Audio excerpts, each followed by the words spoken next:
It's called Don't Get Frozen in the Past, Just Let It Go. Uh-huh.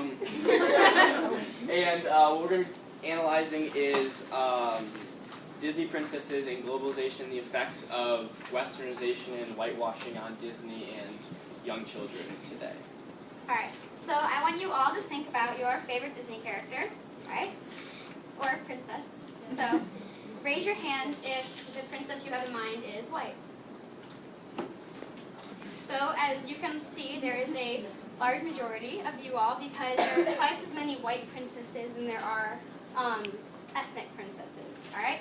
And so we all think about Disney, and it's a huge part of our childhood. Well, mine, and some children's. But it really impacts most children in some way or another, whether it be the theme park, the movies, its merchandise. And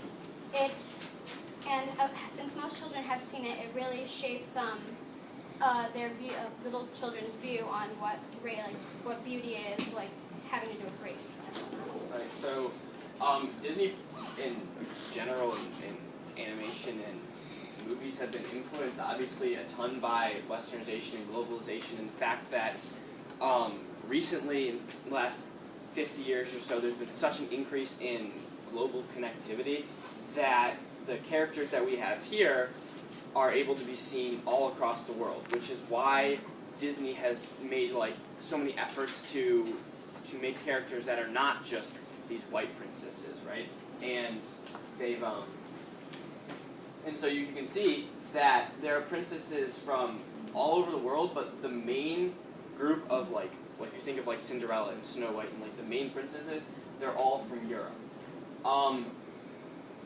And so. Alright, so the increase of different ethnic princesses was, like Daniel said, due to globalization, especially in the 1990s. And so this was a way for Disney to appeal to a larger crowd of people because it is easier for young children to identify with characters that have similar traits as them, like skin color. So that's why they came out with the first black princess, because they've never had that before. Right, and so what Disney tried to do was they tried to, like I was trying to say, attract people from a different culture, but then you think about these stories and you say why did these princesses have to all be white? They made the first white princess and then they continue, because 8 out of the 12 princesses are all white European princesses. Alright, yes, good too, actually. Yeah. Alright, and so we raised the question, why couldn't they be different ethnicities? So it could have been virtually the same story if they had just been set in someplace else around the world. Like, I'm sure Princess and the Frog was not originally set in New Orleans, Louisiana, with an African-American princess. And so this just shows that Disney had the opportunity to change some of their characters' ethnicities, but they chose to stay with the so white princess. And so while Disney originally, Walt Disney, he was a known racist, and so the early Disney movies in the Disney comics, they were all super racist. They had Mickey Mouse comics where Mickey Mouse would get a little African in a box, and then he'd run around saying, "Let's go show it off to everyone in town. Let's go stare at him and watch out because he might shoot us with his bow and arrow," right? Because that's accurate. But Disney has obviously they've made a lot of efforts to become less racist and become more inclusive of other cultures and be more appealing to people all over the world, but they have not necessarily succeeded because they have so many, they continue to have so many of these racist undertones, and they in their movies still, all their princess movies, while they're these really powerful princesses and stuff, they still all conform to these typical gender roles that we've seen throughout society forever. Especially European, Western gender roles. And so when princesses are really successful and whatnot, they get inducted as official Disney princesses, where their appearance is kind of changed. And so we're talking about whitewashing and whatnot. And I'm gonna go back.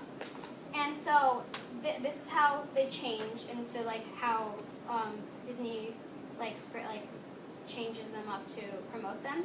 And so as you can tell, like Mulan becomes significantly like a lighter skin color, and same with Pocahontas, and like even the Merida character, she becomes significantly skinnier. Her hair is perfect and whatnot, which is setting just a not great. Yeah, and like so these characters, these female princesses, like they're great and they have a lot of the superpowers or whatever, but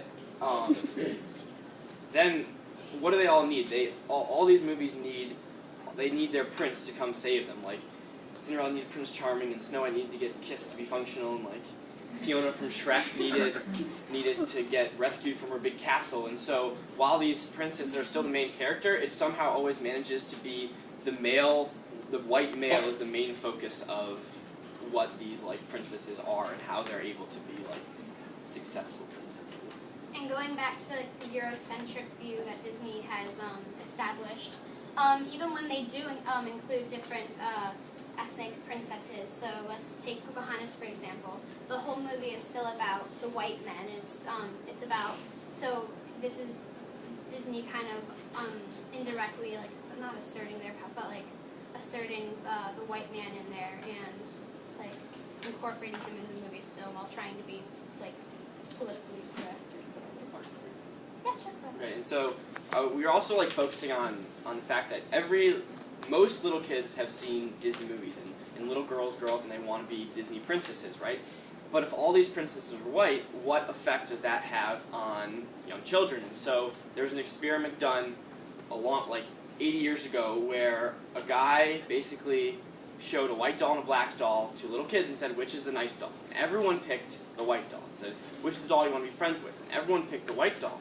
And so we think that, obviously little kids grow up and their influences are like Disney and their animation. And so if society is telling them that in order to be pretty and in order to be a princess, you have to be white and you have to have a skinny waist and you have to have nice hair, then obviously all these little kids are going to want to be the white doll, and they're going to want to be friends with the white doll, which is just showing the lasting impact of something like a movie on little kids in the way that they think.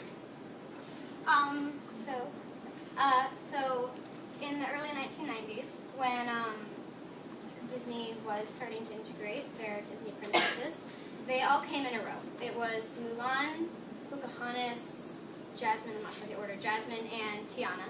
So there were 4 ethnic princesses in a row, and then they go back to the stereotypical white princess with Tangled and now Frozen.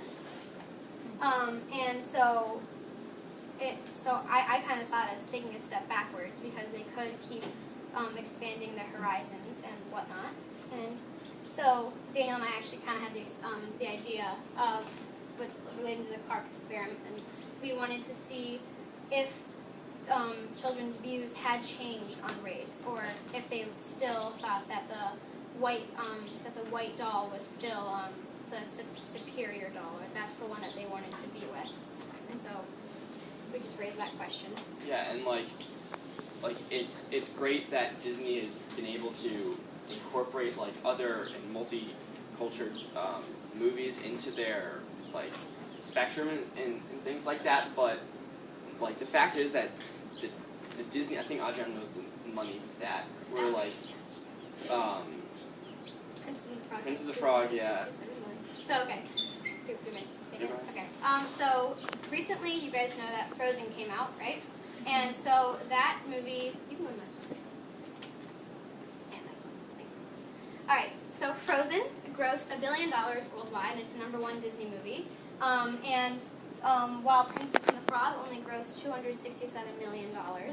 And so we thought that was a very interesting fact, and we thought, did it have anything to do with race, or like was it just purely a better movie or whatnot? And all right, so just wrapping it all up, we're just saying that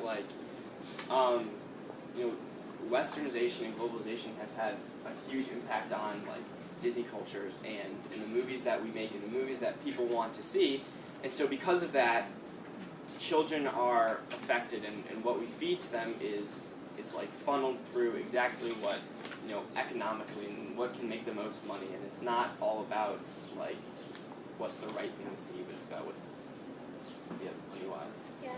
And so to end with this, society and like the world have changed. So why haven't our fairy tales changed to reflect the way that we now see the world?